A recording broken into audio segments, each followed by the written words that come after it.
Israel dengan kekuatan penuh gitu masuk ke dalam kapal, menyandra. Mereka tanpa babak langsung memberondong dengan senapan mesin ya. Jadi memang setelah serangan itu bertubi-tubi tentara Israel juga melempar bom ke atas kapal Mavi Marmara. Ketika rentetan senjata mesin tadi itu, senjata otomatis itu, tak gitu. Beberapa detik kemudian, granat tidak lama setelah granat itu dilemparkan, flashlight dari sniper sudah mulai berkeliaran di atas kapal. Jadi ini serius ini, pasti ada yang terbunuh. Gitu. Ada target, setelah kami digeledah, lalu kami dikumpulkan ya, wartawan dikumpulkan di tempat sendiri. Lalu kami ditodong dengan senjata, lalu diminta untuk tidak melakukan gerakan-gerakan yang agresif gitu. Mereka sampaikan kalau Anda akan dibawa ke Israel. Saya berpikir saya akan menjadi penghuni penjara Israel dalam waktu yang panjang gitu. Yang lebih bikin mental drop itu ketika ada orang di depan kita tuh dianiaya habis-habisan, digeledah gitu, isi sakunya, lihat itu ternyata ada data manifest gitu, foto, nama, asal negara dan lain-lain.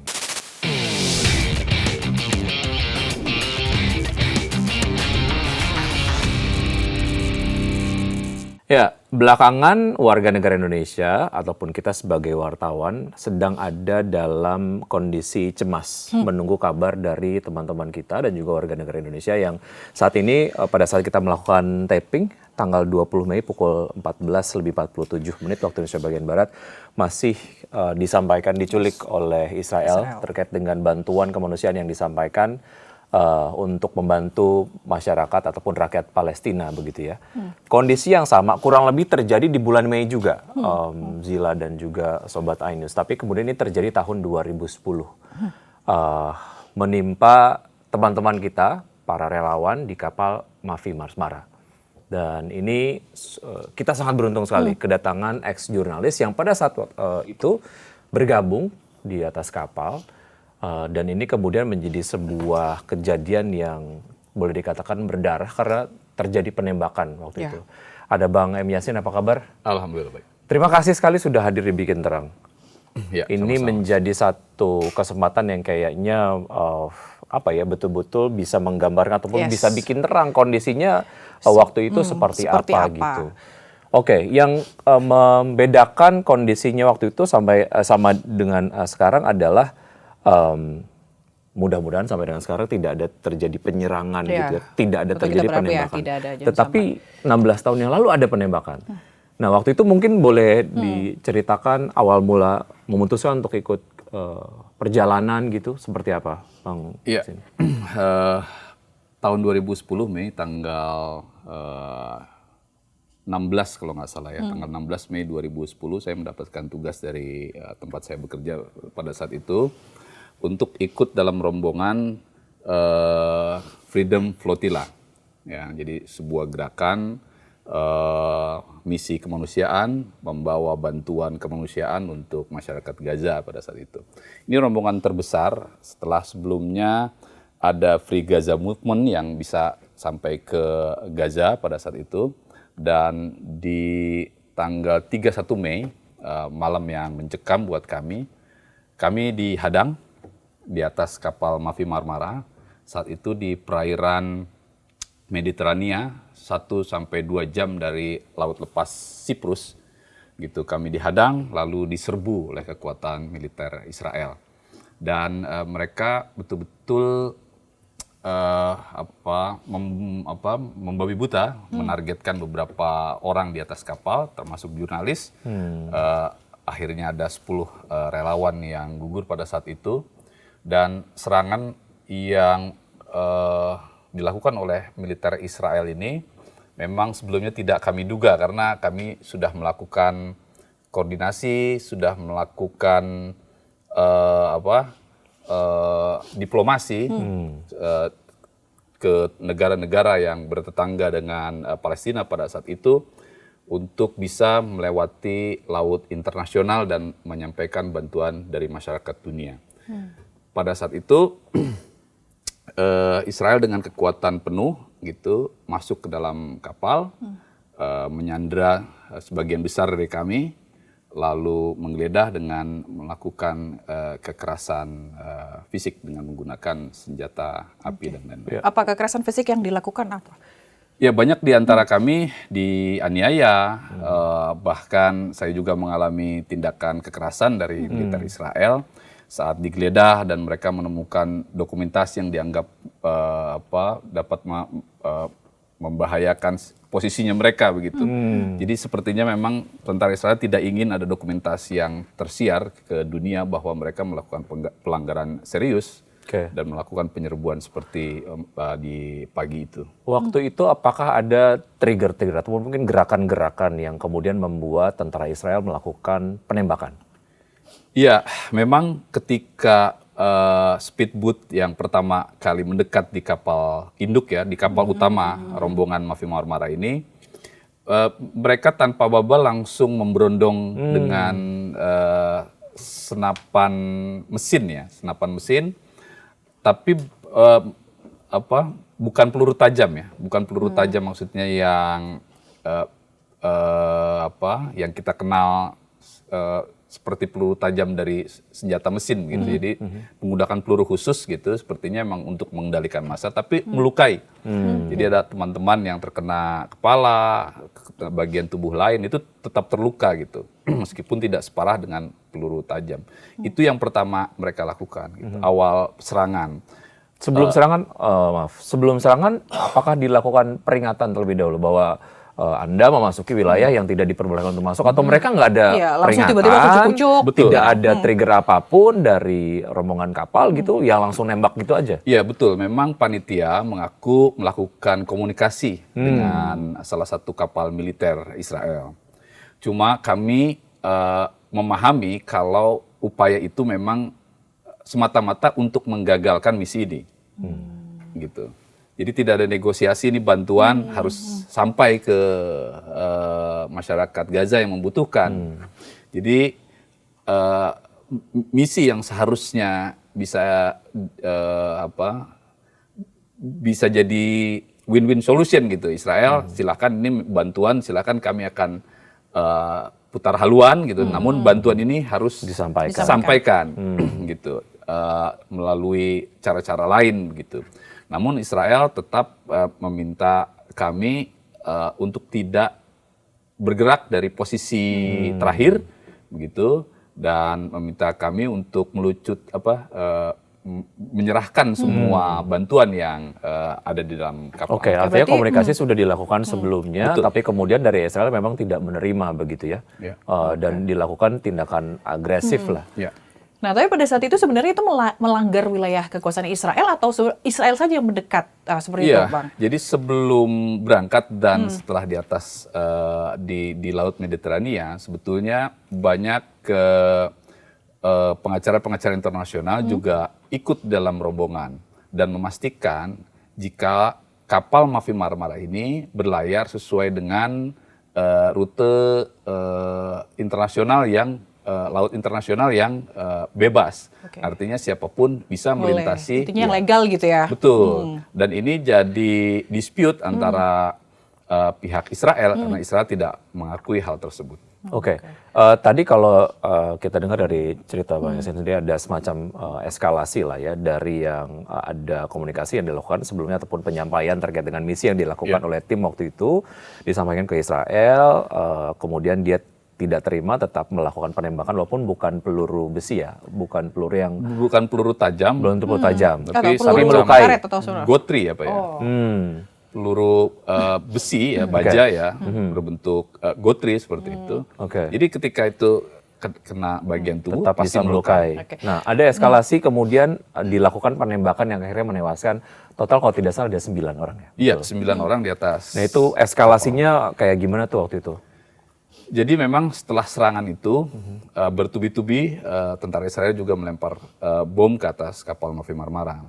Itu selang berapa menit dari tembakan yang pertama itu? Beberapa detik aja.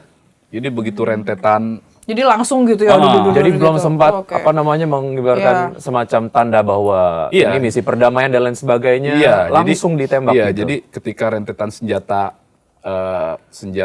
mesin tadi itu, senjata otomatis itu, tek tek tek tek tek tek tek gitu. Beberapa detik kemudian granat kejut sampai ke atas kapal Mavi Marmara itu membuat seluruh penumpang jadi berhamburan. Ada yang menyelamatkan diri, ada yang coba bertahan dan Ada berapa waktu itu penumpang? sekitar 700 orang di atas kapal Mavi Marmara dan ada beberapa orang juga di beberapa kapal yang di belakang kapal Mavi Marmara. Oke. Ya, waktu itu langsung kemudian diketahui ada yang tewas begitu. Iya. Setelah penembakan Jadi itu setelah gitu. itu ada korban yang berjatuhan.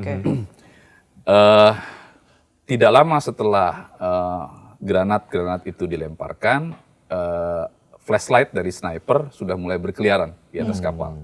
Jadi ini serius ini, pasti ada yang terbunuh. Gitu. Ada target yang akan mereka tembak begitu. Kami jurnalis berlindung. Terus terang ini jadi ancaman yang sangat serius untuk semua orang di atas kapal itu gitu. Dan seorang fotografer di depan saya asal Turki itu dibidik tepat di kepalanya dan meninggal tepat di depan kami, di depan saya begitu. Setelah itu saya masuk ke Geladak dan bertemu Surya. Dan Surya mengabarkan kalau situasinya semakin chaos dan lain. Oke, dan Bang Surya ini termasuk salah satu yang kena tembakan begitu ya. Iya. Tapi mungkin Bang mungkin bisa jelaskan, mungkin kita juga nggak akan kegambar ya bagaimana suasana pada saat itu, bagaimana chaosnya, berantakannya dengan suara tembakan. Mungkin apa yang bisa diceritakan lagi pada saat itu pas Bang Yasin juga mencoba untuk menyelamatkan diri atau mungkin membantu teman-teman, situasinya seberantakan apa sih pada saat itu, Bang? Iya, jadi memang ketika serangan itu terjadi, yang saya pikirkan sebagai jurnalis adalah mengamankan atau mendokumentasikan peristiwa tersebut ya gitu. Insting dengan, ya, dengan hitungan-hitungan tertentu ya. Jadi saya berusaha tidak terlalu terekspos gitu dari tentara Israel, walaupun masih terlihat beberapa tentara Israel terus menghujani kami dari speedboat yang saya lihat ya, speedboat menghujani kami dengan tembakan itu, deru helikopter setelah itu menerjunkan puluhan tentara khusus sepertinya gitu, dan di saat itu juga ada perlawanan yang arti dalam bahasa kami pertahanan yang dilakukan oleh para volunteer, oleh para peserta di kapal Mavi Marmara begitu, dan alat-alat yang ada di sekitar kami juga digunakan untuk alat bertahan. Ada yang kursi lempar aja ke laut gitu, ke speedboat itu, lalu rekan saya nemu bawang bombay dilempar gitu. Oh, ini berarti ada perlawanan begitu ya antara, upaya menghambat tentara Israel itu untuk naik ke kapal, dan tragedi yang paling banyak memakan korban adalah dari atas helikopter itu, karena sniper sepertinya penembak jitu bergerak berdasarkan cahaya yang bergerak di atas kapal dari atas helikopter. Menarik tadi Bang Yasin sampaikan terlihat bahwa tentara masuk kemudian mereka menggunakan cahaya dan seperti menarget yang kemudian ditarget gitu ya. Berarti kalau ada yang ditarget, berarti mereka tahu siapa yang akan ditarget. Artinya manifest mereka ketahui dong. Iya, saya mengetahuinya belakangan ya, ketika sudah terjadi serangan, chaos, ada satu tentara yang dengan kecerobohannya ya akhirnya tertangkap oleh relawan. Dibawa masuk ke dalam Geladak ya, ini salah satunya ya. Dibawa lalu digeledah gitu, isi sakunya, lihat itu ternyata ada data manifest gitu, foto, nama, asal negara, dan lain-lain. Berarti ada yang bocorin dong? Iya, kemungkinan besar betul ada yang membocorkan. Oke.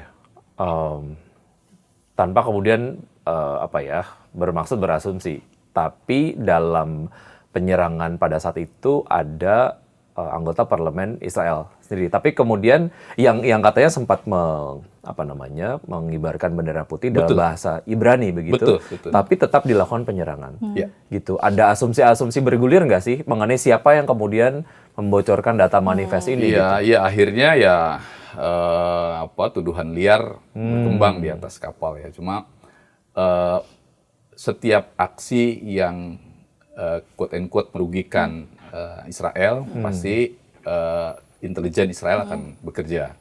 Jauh-jauh sebelum kegiatan aksi itu mungkin diselenggarakan, mereka sudah menyusun rapi apa yang harus dilakukan secara intelijen, siapa peserta dan lain-lain.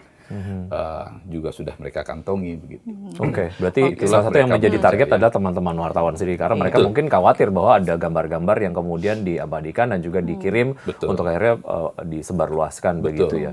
Nah itu semacam investigasi lah ke Bang Yasin sendiri sebagai wartawan gitu, bentuknya seperti apa, penggeledahan yang dilakukan, kameranya dihancurkan atau gimana tuh waktu itu?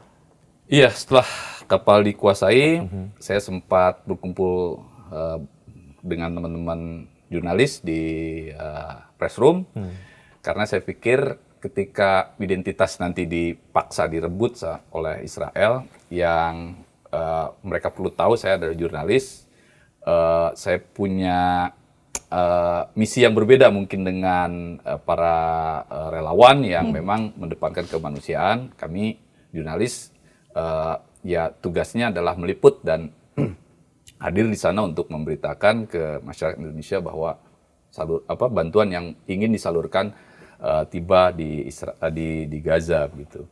Namun ketika ruang pers juga tidak aman gitu karena dilempar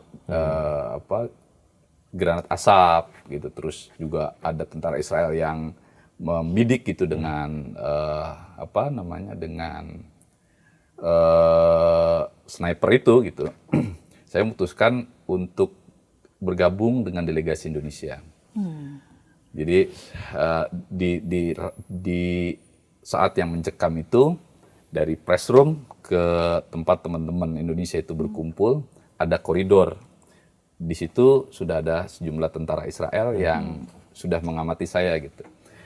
Ya udah, saya udah pasrah aja. Kalau misalkan saya harus tertembak di koridor itu, ya berarti saya nggak lagi bertemu dengan delegasi Indonesia, para volunteer Indonesia. Kalau saya bisa selamat, berarti saya masih diberikan kesempatan gitu. Tentara Israel itu rupanya hanya melihat gitu, saya lewat gitu, diliatin aja. Ya mungkin dia nanda ini ada jurnalis satu keluar dari press room gitu. Setelah saya sampai di barisan teman-teman di Indonesia di sebuah ruangan, yang pertama dipanggil ya saya gitu. Dipanggil, digeledah, itu dia menemukan flash disk di jaket saya. Isi flash disk itu ada gambar-gambar yang diambil berkaitan liputan? Itu flash disk berukuran kecil dan hanya cukup untuk foto-foto gitu dan teks naskah yang saya kumpulkan gitu. Dan memang itu liputan kegiatan yang dilakukan saat itu. Kegiatan bukan di atas kapal, jadi flash disk itu sudah penuh ya. Jadi cuma hanya beberapa giga sudah penuh gitu.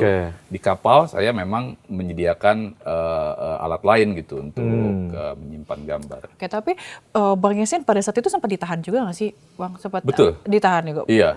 Apa yang mereka lakukan saat penahanan itu? Jadi setelah kami digeledah, lalu kami dikumpulkan ya, wartawan dikumpulkan di tempat sendiri, lalu kami ditodong dengan senjata, lalu diminta untuk tidak melakukan gerakan-gerakan yang agresif gitu.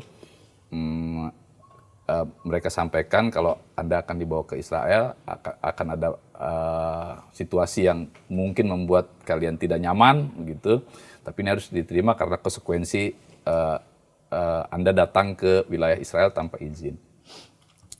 Setelah itu jam 4 penyerangan, jam 4 hari berikutnya kami baru sampai di pelabuhan Ashdod di Israel. Gitu. Satu persatu kami diturunkan dari kapal, digeledah, diperiksa lagi secara mendetail gitu. Bahkan saya gitu diminta untuk dilucuti semua pakaian tanpa sehelai benang gitu. Diperiksa secara mendetail, mereka nggak mau ada barang yang mereka tidak ingin masuk ke Israel, mereka temukan di tubuh kami.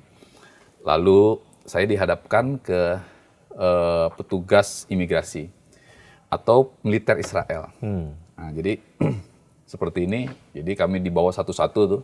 Jadi jam 12 malam sebetulnya sudah sampai, cuma karena satu-satu dari 700 penumpang nih, saya Diperiksa satu. Di satu-satu. ini juga di borgol juga layaknya penjahat. Betul. Oh my god.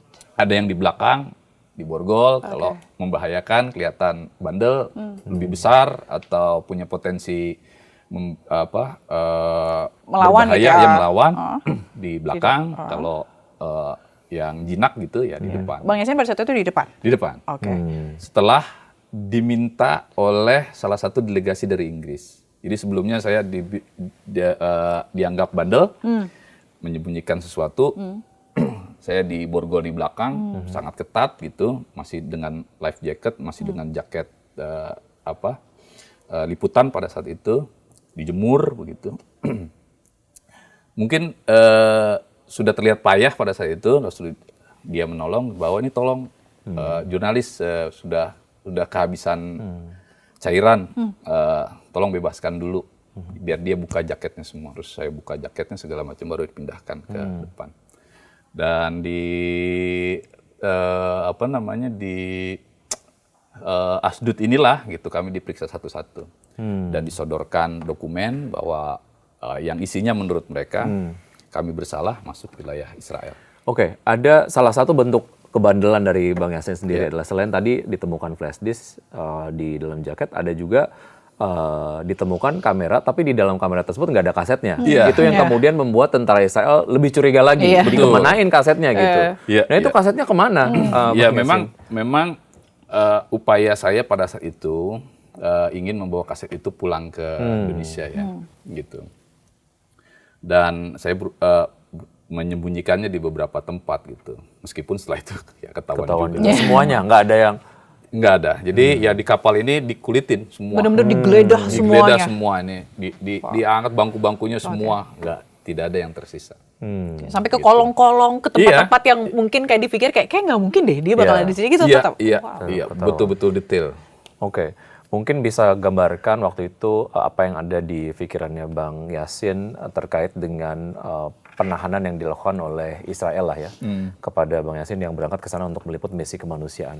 Sudahlah negara kita tidak punya hubungan diplomatik dengan Israel, kemudian juga Indonesia sangat getol menyuarakan hak-hak rakyat Palestina gitu, which is mungkin being considered sebagai musuh dari Israel gitu.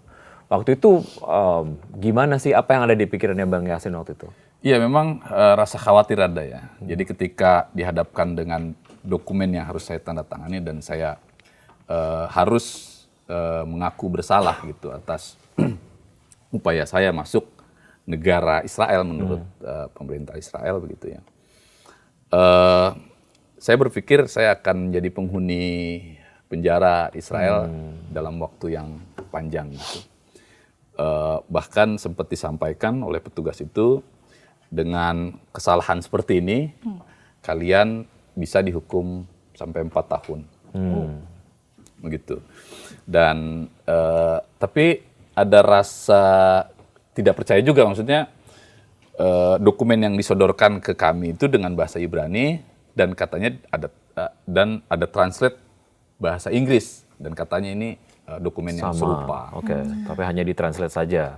Tapi ada kecurigaan bahwa itu tidak sesuai dengan Iya, bahasa Ibrani tersebut. ini bisa menjebak. Terus setelah koordinasi dengan delegasi Indonesia lainnya, kami bersepakat untuk tidak menandatangani dan menyerahkan upaya-upaya pembebasan melalui pemerintah. Sedangkan pemerintah kita tidak punya hubungan diplomatik dengan Terus Israel. gimana pada saat itu, Bang? Komunikasinya seperti apa? Tetap kami di penjara, dikirim ke penjara Beersheba di Israel. Lalu kami tiba sekitar jam 7 pagi. Jam 9 atau jam 10 datang perwakilan dari Palang Merah Internasional yang menyampaikan bahwa sudah melakukan kontak komunikasi dengan pemerintah Indonesia. pemerintah Indonesia menitipkan beberapa hal, termasuk upaya-upaya untuk membebaskan para WNI yang saat itu di penjara. Berarti ditahannya cuma 2 jam ya? Lebih. Berapa Dalam lama di penahanan sel itu 1 hari 2 malam dalam penahanan. Dalam penguasaan Israel 3 hari, tanggal 31, tanggal 1, tanggal 2, tanggal 3 pagi saya sudah berada di Jordan. Oke, berarti ditahan itu di sel di penjaranya. Iya, kalau kita lihat LP Cipinang, ya seperti itu di sel satu-satu saya, satu sel dengan 2 orang warga negara Malaysia. Waktu itu kondisi penjaranya gimana sih, Bang Yasin? Ya, jadi saya curiga penjara ini dibangun khusus untuk para penumpang di Mafi Marmara. Karena ketika kami tiba, itu bau debu di ruangan. Jadi kayak ruangan baru saja dirampungkan. Jadi kayaknya Jadi mereka udah didesain gitu ya, udah diatur sedemikian rupa. Saya juga mendengar seperti itu ya. Jadi ketika ada rencana dari NGO Turki mengadakan konvoi kemanusiaan ini dan mengajak 40 negara lain untuk bergabung dan di manifest sudah terlihat berapa jumlah orang yang akan ikut dan mereka juga menyiapkan penjara dengan kapasitas yang memadai untuk menahan semua. Artinya waktu itu rasanya penjaranya bukan bangunan permanen gitu, ataupun bangunan permanen tapi rasanya baru dibangun gitu ya? Iya, bangunan permanen. Bangunan permanen, dinding besi, dinding beton begitu, bau cat, masih debu-debu bangunan masih. Bahkan air saja masih belum mengalir di semua sel. Oke. Walaupun memang ya sama dengan sekarang sih ya, Indonesia tidak memiliki hubungan diplomatik dengan Israel, menyadari itu, tapi kemudian teman-teman warga negara Indonesia yang ditahan di sana memang merasakan dan juga mengetahui upaya dari pemerintah sini untuk melakukan berbagai macam upaya agar WNI yang ada di sana dapat kemudian dibebaskan. Selain ke Palang Merah Internasional, ke negara-negara tetangga dari Israel juga dilakukan ya waktu itu ya? Iya, saat itu memang Yordania yang paling aktif. Mereka datang sekitar sore, mereka datang dan memastikan kami akan keluar secepatnya. Begitu. Mereka menyampaikan bahwa pemerintah Indonesia menitipkan nama-nama orang Indonesia untuk bisa segera dikeluarkan. Oke, kalau misalnya kita lihat sekarang kan kejadian lagi ya, Kang Wiki gitu ya. 9 WNI kita ditahan. Ini per hari Rabu ya hari ini ya. Nah, mungkin nggak kalau misalnya menurut pengamatan atau penilaian dari Bang Yasin karena sudah pengalaman kan, sudah pernah merasakan langsung apa segala macam, mungkin nggak treatment yang kayak gini ini akan dirasakan lagi atau treatment pahit yang amit-amit tentu kita berharap jangan sampai ya. Itu akan atau para WNI kita ini mendapatkan perlakuan yang sama dari tentara Israel ini. Iya, saya rasa tentara Israel memang nggak punya kepentingan yang khusus untuk WNI ya, untuk warga Indonesia. Sejauh pengetahuan saya, memang yang sering mendapat perlakuan kasar tuh warga negara Arab, Jazirah Arab, lalu Turki dan beberapa negara seperti Pakistan dan ya wilayah itulah gitu ya. Indonesia memang tidak terlalu penting buat tentara Israel pada saat itu. Saya merasakan seperti itu ya. Jadi mereka ya acuh aja gitu. Kecuali dinilai bandel, dinilai tidak kooperatif ya baru. Namun tetap saja namanya penahanan ketika ada agresi militer, ketika menggunakan kekuatan militer, jelas secara tekanan secara fisik maupun psikis tetap ada. Yang lebih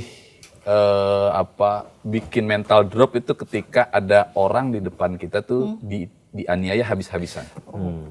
Jadi ada salah satu jurnalis, dia dari mana itu Bang Yasin? Dia warga negara Amerika, tapi lahir dan besar di Palestina. Padahal dia adalah warga negara Iya, dia Amerika memiliki paspor Amerika, tapi besar dan lahir di Palestina. Ya, jadi bulan-bulanan, seret ke sana, diseret ke sini dengan muka yang berdarah-darah. Itu yang gitu. bikin makin down. Iya, kadang kita melihat seperti itu, sadis juga nih. Nah, dengan ancaman seperti itu kan, udah nggak usah banyak macam-macam gitu. Mungkin ingin memberikan apa Iya, shock. ancaman psikologis sekali ya. Psikologis, kita kan shock gitu melihat orang itu diseret-seret gitu. Kita juga nggak tahu kesalahannya apa gitu kan. Oke. Berarti kalau bisa mungkin digambarkan kali kan kadang kita jangan sampai juga ya Kang Wiki, kita menggambarkan level kesadisan tentara Israel pada saat itu dari level 1 sampai 10, Bang Ihsan melihat atau lebih mungkin. Saya sih nggak melihat sadis ya, maksudnya ketika ada tentara yang melakukan tindakan represif, melukai tawanannya, ya seperti itulah gitu. Jadi dipukul dengan tangan kosong memang, dan juga kadang-kadang pukulan itu terdengar tuh apa ya, bikin shock gitu ya, teriak gitu. Itu yang membuat diapain itu orang kira-kira ya gitu. Oke. Terus nggak lama diseret gitu, seret lagi gitu. Kan kita Itu ngeliatnya, pasti akan apa ya, berpengaruh lah terhadap iya, mental atau saya tidak berharap itu terjadi di misi. pada saat keluar dari sel waktu itu, secara spesifik perwakilan dari Yordania kalau tidak salah, Iya, menunjuk saya ke sini untuk menjemput, Iya. disebutkan Disebut. nama Bang Yasin. iya, warga Indonesia Muhammad Yasin. Yang lain tidak disebutkan.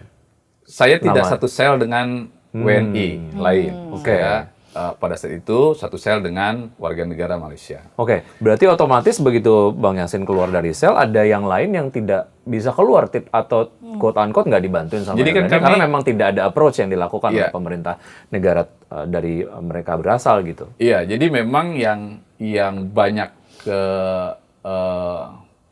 warga negara Turki yang banyak di sel, di blok saya di penjara ya. Dan Turki itu menyebutkan satu orang si A, si B, si C keluar sini gitu. Nggak lama datang salah satu delegasi utusan dari pemerintah kerajaan Yordania menyebut nama saya gitu. Anda keluar gitu, terus saya mempertanyakan, lalu bagaimana teman saya warga negara Malaysia? Oh, Malaysia bukan urusan saya. Gitu, mungkin Malaysia dengan delegasi yang lain dan saya nggak tahu, tapi pada saat itu saya menolak keluar gitu. Terbangun solidaritas yang sangat Iya. tinggi Iya, iya. gitu. Saya meminta satu sel ini tolong dikeluarkan gitu. Dia bilang itu di luar kewenangan kami gitu, karena kami diminta untuk atas nama tertentu dan negara tertentu. Setelah saya dibujuk oleh teman-teman yang satu sel, silahkan keluar, perjuangkan kami, tolong titip pesan ke pemerintah kami, itu ketika nanti bertemu, tolong kabarkan kami sehat. Malah dan- mereka yang minta Bang Yasin keluar aja gitu Keluar ya, aja jangan kemudian untuk bela-belain menunjukkan. solidaritas, diam di sini kemudian nggak keluar gitu. Mendingan keluar aja, Iya. sampaikan pesan mengenai kondisi mereka di sana. Karena gitu. perjuangan akan lebih berasa ketika Bang Yasin keluar, mereka akan bisa membantu untuk memperjuangkan Iya, si betul. tahanan itu keluar lagi kan. Betul. Ya, kan. Oke. Nggak lama setelah itu ya ternyata mereka juga keluar gitu, dan kami bertemu semua dengan delegasi Indonesia, Oke, para berarti relawan dari Indonesia. menurut Bang Yasin kecepatan atau respon pemerintah pada saat itu bagaimana dalam membebaskan atau dalam urusannya Bang Yasin ini? Iya, saya merasa termasuk cepat ya. Jadi jam 7 pagi saya di sel tahanan, jam 10 saya sudah mendengar kabar dari Palang Merah Internasional bahwa ada upaya pemerintah Indonesia untuk melakukan upaya diplomasi. Lalu sore ada perwakilan Yordania yang datang memberikan kabar kalau saya akan segera keluar dari penjara. Itu jadi upaya-upaya itu sangat sistematis dan lumayan cepat. Gitu. Baik. Ya, artinya begitu keluar dari sel, kemudian sel itu langsung dibawa kemana? Langsung Ke sel penampungan lain. Oke, setelah itu? Setelah itu kami didata lagi, secara detail. Hampir semua dari kami dikembalikan paspornya kecuali saya pada saat itu. Jadi delegasi Indonesia berjumlah 12. Cuma saya yang nggak dikembalikan paspornya. Jadi itu jadi pertanyaan saya. Jadi ketika itu saya juga kesulitan masuk Yordania karena tidak ada paspor, tapi ada koordinasi lebih lanjut untuk ini situasi yang khusus begitu, akhirnya saya dipersilahkan masuk ke Yordania. Ke Yordania, setelah Yordania beberapa hari setelah itu langsung bisa pulang ke tanah air. Betul. Oke. Kondisi nampaknya cukup berbeda dengan apa yang terjadi baru-baru ini ke saudara-saudara kita dan juga teman-teman wartawan yang diculik oleh Israel begitu. Apa yang kemudian membuat ini nampaknya berbeda? Kalau kita lihat Greta beberapa waktu yang lalu juga sama, kemudian ditahan kapalnya ataupun ditahan juga oleh Israel. Tapi kemudian ada semacam informasi-informasi yang secara proaktif dilakukan ataupun disampaikan oleh pemerintah Israel gitu ya ke dunia gitu, bahwa orangnya ada selamat gitu, kemudian ya dikembalikan gitu. Tapi yang sekarang ini kayaknya beda gitu. Analisa dari Bang Yasin seperti apa? Iya, saya juga melihat dari pemberitaan di media nasional ya, memang minim sekali informasi tentang kondisi warga negara yang saat ini diculik oleh Israel. Itu jadi membuat saya merasa kayaknya Israel akan menggunakan pola yang berbeda ya. Ketika Greta Thunberg ditangkap, lalu setelah itu dibebaskan, dan informasi tentang keberadaannya, kondisinya secara cepat bisa diketahui oleh keluarga, diketahui oleh dunia gitu. Saat ini sepertinya Israel akan membatasi itu semua gitu. Mungkin upaya ini untuk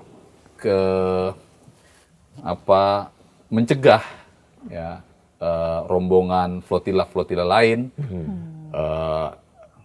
mencoba lagi menerobos ke perairan Gaza.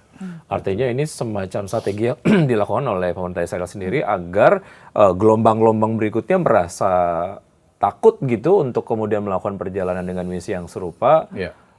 Jadinya ya seperti belum kemudian diinformasikan aja mereka sekarang berada di mana dan kondisinya seperti apa gitu ya. Saya memahami itu bagaimana perasaan keluarga WNI sekarang yang diculik Israel ya. Saya memahami gitu rasa khawatirnya setelah beberapa hari diculik, tidak ada satupun kabar mengenai kondisi mereka. Memang ada informasi dari rekan kami yang ada di Turki bahwa kapal-kapal itu berada di pelabuhan Asdod atau Askelon. Itu tidak jauh dari tempat kami dulu di bawah setelah diserang di Laut Mediterania ya. Namun apakah situasinya sama seperti dulu gitu? Kami ditempatkan di satu sel di penjara dan harus diancam dengan hukum yang akan diterapkan di Israel. Ada keikutsertaan Indonesia di sebuah platform global, Board of Peace, yang di dalamnya ada Israel. Is it gonna work effectively menghadapi kasus ini sekarang? Atau menurut Bang Yasin kayaknya nggak akan terlalu ngaruh gitu? Iya, saya sih melihat BOP ini belum bekerja secara nyata ya, apalagi dalam situasi seperti ini tidak ada pernyataan resmi dari BOP atau pemerintah mengatasnamakan BOP gitu, atau negara-negara anggota BOP gitu yang maju gitu untuk segera menyelesaikan persoalan ini gitu. Kenapa ini saya tanyakan, karena ya Indonesia nggak punya hubungan diplomatik, tapi ada platform lain yang sebetulnya bisa jadi harapan sebenarnya ya. Iya, itulah posisi Israel terhadap situasi ini memang di atas angin. Dia pegang 9 warga Indonesia sekarang terbatas sekali aksesnya untuk informasi 9 warga negaranya ini gitu. Lalu sekarang bolanya ada di Israel.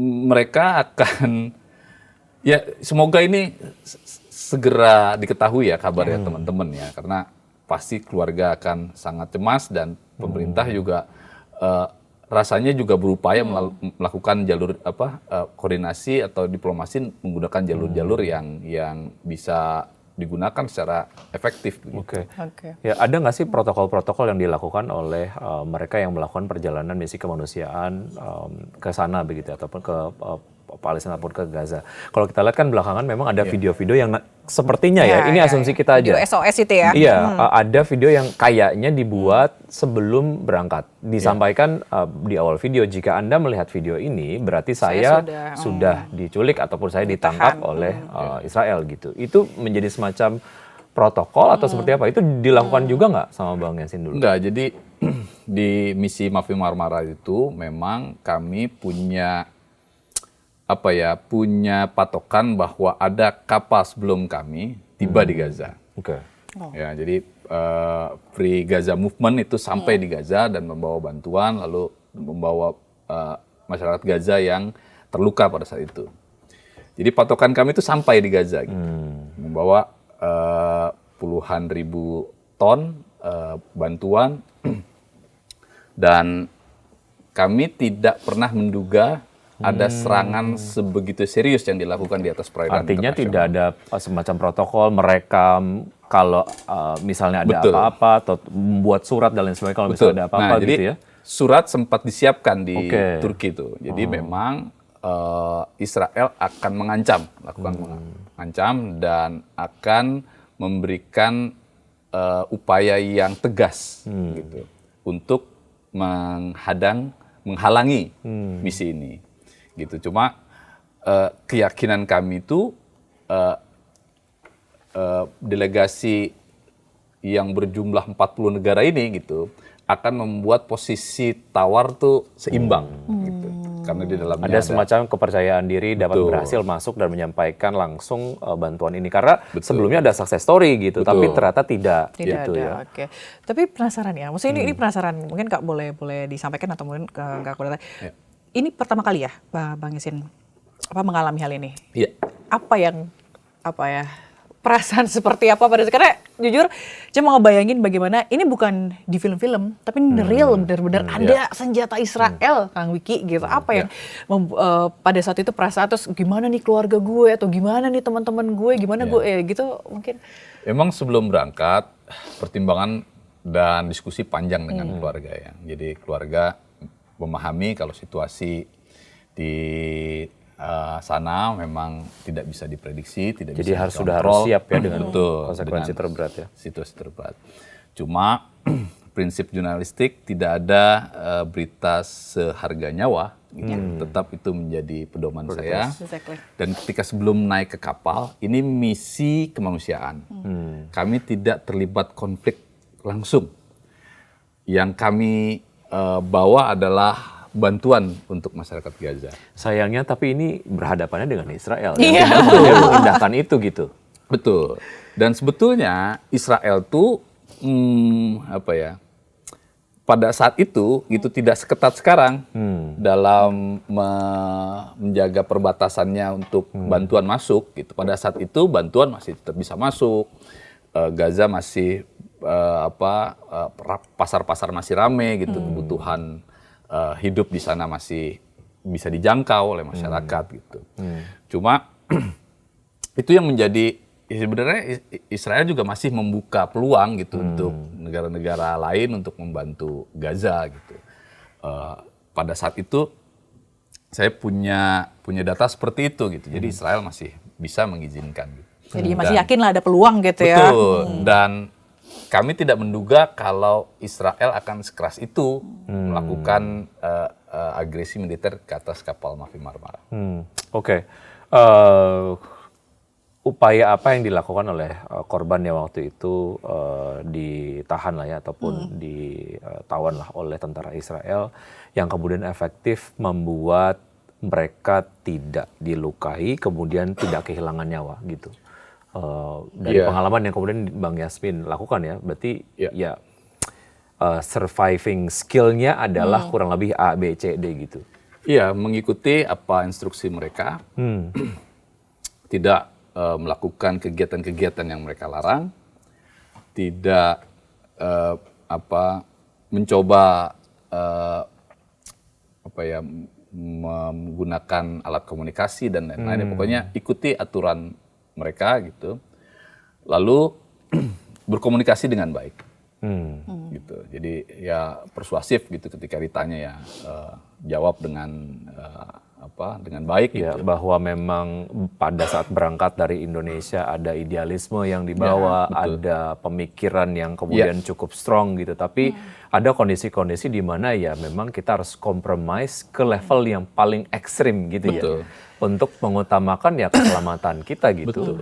Agar cerita-cerita mengenai ini juga akan tersampaikan dan akan berdampak positif lah terhadap dinamika dari kemanusiaan yang ada di dunia ini gitu ya. Benar-benar. Tapi kalau misalnya sekarang diminta untuk balik lagi, mau nggak?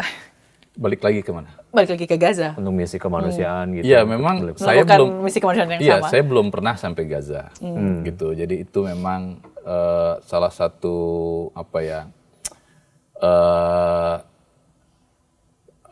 cita-cita saya gitu ketika masih menjadi jurnalis gitu, ada di Gaza, ada di situasi liputan yang tidak biasa seperti itu. Dan itu juga lumrah buat jurnalis-jurnalis lain menurut saya sih seperti itu. Jadi ketika ada kesempatannya, ya kenapa tidak gitu.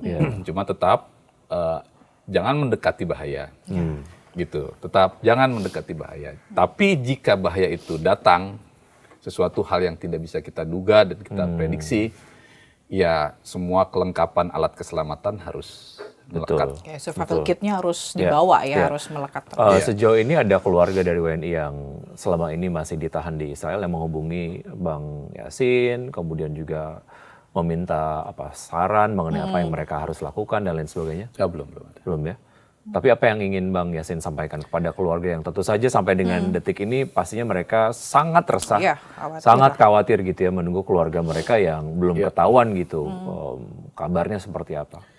Ya, untuk keluarga WNI yang sekarang diculik Israel ya, saya memahami betul ya rasa khawatir, rasa cemas yang melanda saat ini.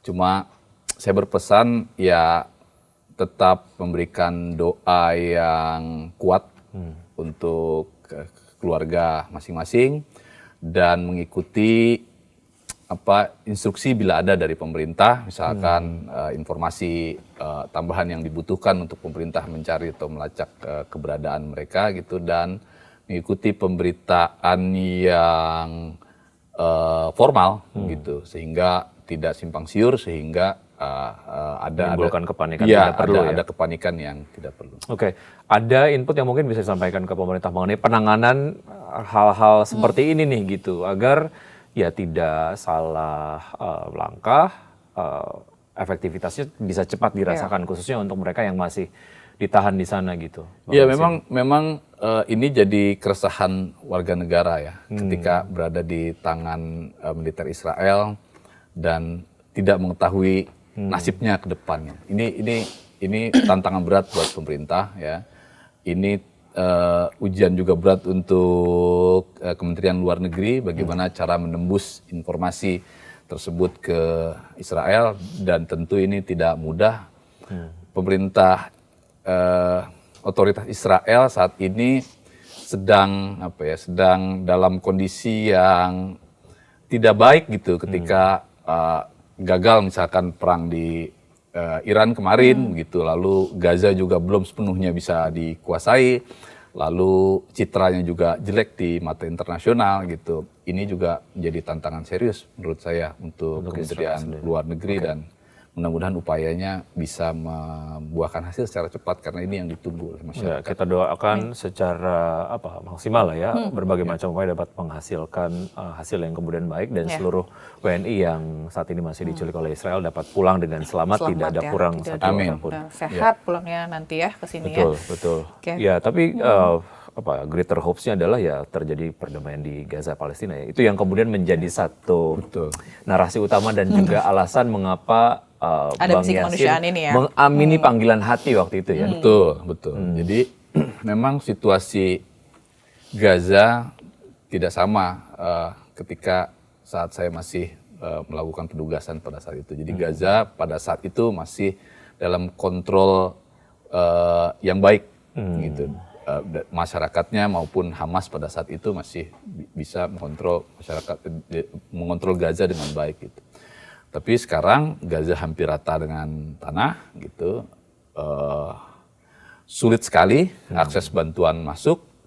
Saya mendengar informasi dari kawan-kawan yang masih concern liputan terkait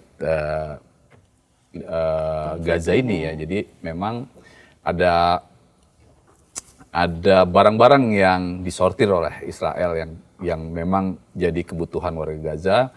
Saat yang dibutuhkan air misalkan, yang boleh masuk gelasnya, gitu. Saat yang dibutuhkan misalkan gas untuk masak, yang dibolehkan masuk Tabungnya saja. ya kompornya saja. Jadi agak sulit memang situasinya Ini gimana ya kalau udah kompornya doang Iya, gasnya ini nggak kan ada ya sama memang juga bohong tujuannya ya sama. tujuannya memang Iya, memang desakan internasional untuk segera membuka koridor kemanusiaan seluas-luasnya untuk masyarakat Gaza harus segera terlaksana. Oke, baik Bang Yasin, terima kasih atas cerita-ceritanya. Ini betul-betul menggambarkan bagaimana kondisi saat itu. Mudah-mudahan kondisi yang sama atau kondisi yang sama lah, ataupun cerita yang sama juga terjadi ke WNI kita yang saat ini masih ada di sana ya. ya semoga pokoknya nanti pemerintah Indonesia bisa melakukan koordinasi yang baik begitu ya, walaupun kita tidak memiliki hubungan diplomasi dengan Israel, tapi paling tidak bagaimana WNI nanti bisa kembali dan selamat tentunya ya. Dan satu yang saya perhatiin ini sudah 16 tahun ya? Ya, betul. 16 tahun. Masih ingat loh. Wah, Kurang ya, lebih, ceritanya kurang lebih detailnya. dan terjadinya adalah di bulan Mei juga ya. Iya. Betul, masalah ya. Jadi 16 tahun berlalu begitu ya, tadi bagaimana pengalaman dan cerita-cerita yang disampaikan oleh Bang Yasin tadi ini benar-benar masih Karena ya ceritanya masih betul-betul seperti hangat dan relate gitu dengan kondisi sekarang. Pengalamannya betul-betul serius dan near death experience Yes. ya. Jadi pengalaman yang tidak akan terlupakan seumur Oke, hidup saya begitu juga ya kalau Bang Yasin. amit-amit sih jangan sampai. Jangan. Kalau Gitu kan. mengalami kejadian serupa juga saya akan ingat selamanya Iya sih. sih, itu kan benar-benar pengalaman yang ya benar Betul. nggak bernilai dan nggak ada harusnya benar-benar nggak akan terlupakan sampai kapanpun. Baik. Gitu. Terima kasih Muhammad Yasin, Sama-sama. ex-jurnalis lah berbagi cerita pada Terima kami. kasih. Semoga Terima kasih diberikan perjuangan kesempatan. Bang Yasin yang memang belum tercapai, semoga perjuangan ini masih terus dengan wujud yang lain begitu ya, untuk Amin. membawa misi kemanusiaan ke Gaza. Oke, baik. Baik, saya Wiki Ardian. Dan saya Fazila Indonesia. Terima kasih Bang Yasin sudah bikin terang dan sampai jumpa di episode selanjutnya. Bye.